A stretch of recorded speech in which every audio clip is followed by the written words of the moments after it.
भाऊसाहेब बांदळकर यांनी सोडली वंचितची साथ. बाळासाहेब आंबेडकरांनी ओबीसी आणि मराठा बांधवांचा आरक्षणाचा प्रश्न एकत्रित बसून सोडवणं गरजेचं होतं.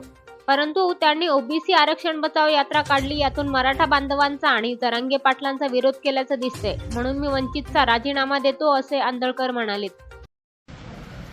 जय भीम, जय महाराष्ट्र. मी भाऊसाहेब रावसाहेब आंबेडकर वंचित बहुजन आघाडीमार्फत या ठिकाणी मी उस्मानाबाद धाराशिव लोकसभा मतदारसंघातनं उभा राहिलो होतो. 3 नंबरची माझी आत्ता मतं आहेत. 33,500च्या पुढे मतदान झालं. श्रद्धेय बाळासाहेब आंबेडकर यांचा मी शतशः ऋणी आहे, कारण मला त्या ठिकाणी तात्काळ तिकीट देण्यात आलं. परंतु आंबेडकर साहेबांची एवढी ताकद आहे की ओबीसी आणि मराठा बांधवांना एकत्र बसवून या ठिकाणी आरक्षणाचा मुद्दा किंवा आरक्षणाचा प्रश्न तात्काळ सोडवणं गरजेचं होतं. परंतु या ठिकाणी नाशिक आणि लोणावळा या ठिकाणी आमच्या मिटिंगा झाल्या श्रद्धेय बाळासाहेब आंबेडकर साहेबांबरोबर.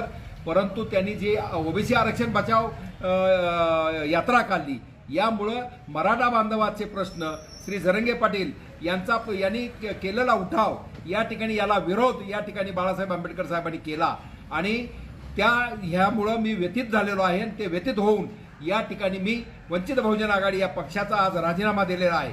कारण श्रद्धेय बाळासाहेब आंबेडकर साहेबांमध्ये एवढी ताकद आहे की या समाजानं एकत्र बसून या ठिकाणी हा प्रश्न सोडवणं महत्त्वाचं असताना, तेवढी ताकद त्यांच्यामध्ये असताना त्यांनी ती न वापरता फक्त ओबीसी आरक्षण बचाव यात्रा काढली. त्यामुळं माझ्या मराठा बांधवांच्या आणि इतर बांधवांच्या सुद्धा भावना दुखावल्या गेलेल्या आहेत आणि त्यामुळं मी या ठिकाणी वंचित बहुजन आघाडीचा आज राजीनामा दिलेला आहे.